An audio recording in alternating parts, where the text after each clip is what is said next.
जय श्री कृष्ण। श्री ठाकुर जी की कृपा से, श्री महाप्रभु जी की कृपा से, बड़न के आशीर्वाद से और वैष्णव के पूरे आग्रह पे आज फिर ही अपन सत्संग करें। सो आज को सत्संग को विषय झारी जी को भरवे और झारी जी पे मेवरा धरवे की रीत है। सो ये वीडियो बहुत वैष्णवों ने बहुत बार कहो। सो यहाँ के लिए मुझको समय नहीं मिलो, अब महाप्रभु जी कृपा से समय मिल रहा है। सो आओ अपन देखें। सर्वप्रथम मैं दो बातें बताना चाहूँ जो बहुत सारे वैष्णवों ने मुझसे प्रश्न किए। सो वो कमेंट में जो हते, सो जो पहलो प्रश्न हतो, सो वहाँ में कहो गयो पूछो गयो कि जो श्री आचार्य जी को मुख स्वरूप कहो गयो और पुष्टि मार्ग अंग स्वरूप है पुष्टि सृष्टि, तो ये कैसे? देखो, एक ये भ्रांति को मैं दूर करूं। पहली बात, श्री आचार्य जी ठाकुर जी के मुख स्वरूप नहीं है। आपको तेज अग्नि तेज कहो गयो, वो श्री ठाकुर जी के मुखाग्नि के स्वरूप कहो गयो। तो यहाँ के लिए बाकी श्री आचार्य जी के स्वरूप देखें तो तीन स्वरूप से श्री आचार्य जी विराज रहे हैं। पहले स्वरूप ठाकुर जी खुद। परमानंद दास जी की वार्ता में आवे, वार्ता प्रसंग 1 के अंदर, कि कैसे परमानंद दास जी को श्री आचार्य जी वस्तुतः कृष्ण एव, जो श्री गोसाई जी ने वल्लभाष्टक में उनको वर्णन किया है एक नाम को, सो वहां स्वरूप में दर्शन दिए कि मानो खुद ठाकुर जी हैं। सो एक स्वरूप श्री ठाकुर जी को। दूसरा स्वरूप जो अपन सब जाने, आप श्री स्वामिनी जी स्वरूप हैं। स्वामिनी जी को जो निकुंज की लीला आती, सो पुष्टि जी जो भूतल पे गिरे, सो श्री ठाकुर जी को प्रकटाने के लिए वापस ठाकुर जी के पास पधराने के लिए आए। तीसरो, जो ठाकुर जी और स्वामिनी जी को प्रेम है, तीन प्रेम के जो साक्षी स्वरूप हैं, वो आप श्री ठाकुर जी, आप श्री आचार्य जी हैं। तो यूं करके त्रिगुणात्मक करके श्री आचार्य जी हैं, और यूं यूं भाव भावना में बहुत स्वरूप कहे जाए तो यूं करके हैं। और जो अग्निपुंज है वो आप श्री को तत्व है, अग्नि तत्व, तो श्री ठाकुर जी ठाकुर जी के मुखाग्नि का स्वरूप है। सो आओ, और दूसरो जो प्रश्न है तो वो काऊ वैष्णव के सर माथे जो खेल स्वरूप विराज रहे हैं, उनके नेत्र बड़े हो गए। सो देखो, अपने मार्ग में जो ठाकुर जी के नेत्र हुए हैं वो 2-3 प्रकार के हुए। एक अंजन के हुए, अंजन समझो काजल, मैं आगे बताऊंगा कि किसी वीडियो में कि वो काजल से कैसे नेत्र धर सकें। दूसरो जो आभरण स्वरूप हुए, वो सुंदर स्वर्ण के या चांदी के नेत्र जैसे बने हुए हैं और लगाव की मदद से अपन प्रभु को पद रहे हैं। तो यूं करी के ये दोनों नेत्र, तो अगर नेत्र बड़े हो गए हैं तो आप यूं करी के इन दोनों में से जो आपको सुंदर लगे वैसा आप कर सकें। आओ अब आज के वीडियो में प्रवेश करें। सो सर्वप्रथम तो देखो, झारी जी को जो नेवरा हुए ना, वो 2-3 पद्धति से प्रकार से हुए, पर जो मोकू अपने मोकू श्री आचार्य जी की कृपा से बड़न सो पतो है, सो मैं कहूँ। देखो, यूं करी के एक चौकोर ले लेना अपन को और इसको चारों तरफ से सुंदर से सिल लेना। ये देखो, जैसे ये झारी है तो यहाँ के माप से थोड़ा सा बड़ो ले लेना कि वो प्रॉपर वो बैठ जावे। और फिर दूसरी बात है, एक आगे ऐसे करके खोथली जैसे करना, जिससे ये ऐसे मूवेबल हुए। तो यहाँ में ये चलतो रहेगा तो अच्छे से आपको पूरी गांठ जैसो बनने को आ जाएगा। फिर दूसरो एक ये कुछ नहीं कर रखे हुए, एक लाल रंग के वस्त्र को चारों तरफ से मोड़ के डबल कर रखा है, इसे आच्छादन कहे। तो ये भी 2 प्रकार से धरे हो जाए, कैसे कैसे धरे हो जाए सब बाद में बताऊं। और ये शीतकाल में आवे, देवा प्रबोधनी से लेके डोल तक आवे, तो ये आच्छादन है। अब आओ आज देखें। तो सर्वप्रथम तो देखो, झारी जी में ये अंग हुए, एक ये दृष्टि हुए, एक ये झारी जी हुए, और फिर ये अपने पड़ गए। तो मैं सब आपको अच्छे से बताऊं। तो सर्वप्रथम जब हम श्री ठाकुर जी की झारी जी को टहलाएं, तो यूं करी के सर्वप्रथम हम ये जो दृष्टि है इसको खासा करते हैं,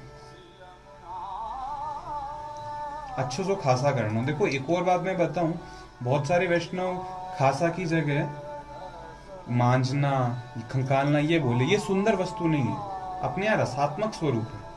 पहले अच्छे से बाहर से खासा कर लेने, फिर अंदर से। अंदर एक विशेष ध्यान रखना, जल रवे तो जल से चिकनाई बन जावे, सो चिकनाई काई नहीं बने, वहां से सुंदर नहीं रहे। सो यूं करी के हमने पूरे सुख सुंदर से खासा कर लिए। अब ये जो आच्छादन है, इसको कुछ जल को नहीं भी छुआना है, लेकिन ये जो है नेवरा, यहाँ को भी जल को खासा करना है। तो यहाँ को पूरा ऐसे करके निकाल लेना। कई वैष्णवों के मैंने झारी जी देखी हैं, वो जल में लबालब रहे, ये गलत है, ऐसे नहीं रहती। इसकी सुंदर पद्धति यही है कि बस ये भीनो रहे, ये देख रहे हैं आप, मतलब जल सबरो निकल जावे लेकिन वो शेप ले ले यहाँ ले भीनो रहे। अब देखो सर्वप्रथम क्या करना हमें, ये झारी जैसी उल्टी करी, यहाँ में झारी जी में अब देखो ये ऐसा करिए जहाँ पे ये मुख है यहाँ तक ऐसे लेके इसको खींच लेंगे। ये आप सीधी करके भी ले सकते हैं, मैं दिखावे के लिए यूं करूँ। अब यूं करी के ये देखो ऐसे कर लिया अपन ने। अब यहाँ से यूं बांध देंगे, कई बांध दे कई बल देवे जैसा आपको सुंदर लगे।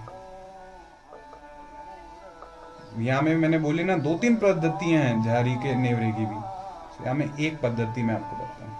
ये यूं करके सुंदर आ गया। अब सबसे पहले यहाँ पे तृष्टि जी में हमको पधरा देना। अब हम झारी जी भरेंगे। तो देखो झारी जी भरवे पे अपन यमुनाष्टक को पाठ करें, पर जहाँ से छोटी झारी जी हुए वहाँ पे यमुनाष्टक को कोई एक श्लोक या यमुनाष्टक को भावना करी के और यूं करना। एवं कयादिका शकल गोपिका संगम तवाष्टकमिदं मुदा पठति सूर सूते। तो यूं करी के अपन ने पढ़ी के यहाँ को भरी। अब यहाँ जल के अंदर भी उष्ण काल के अंदर जो चपटिया हुई है अपनी ऐसी चपटिया हुई, या तो देखो ये चरी है, ये दशहरा के बाद से जो आवे तो ये ऐसे धातु की आवे, उष्ण काल में चपटिया आवे मटके की आवे। तो वहां में गुलाब जल और खस को एक जड़ वो पधराई जाए, और वह जड़ से भी फिर छानी के जल लेने हैं। कई लोग इसमें भी नहीं पधराए, कई लोग जो जल पहले लेके इसमें भरे वही समय ऊपर मलमल को वस्त्र रख के और जड़ रख दे तो वहां में छानो में जल आ जाए। अच्छा, सो अब अपन को क्या करनी है, ये अपन ने झारी जी भरे। अब देखो जो जैसे स्त्री के अपन वो लेवे पटलियां लेवे, जो स्वामिनी जी के श्रृंगार में हम पटलियां लेना वैसे ही अब झारी जी भी खुद आप श्री यमुना जी को स्वरूप है। यूं ले लिया।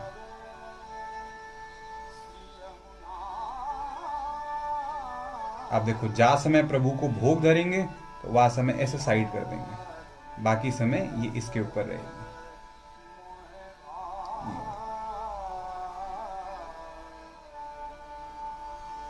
अब इसके ऊपर आच्छादन।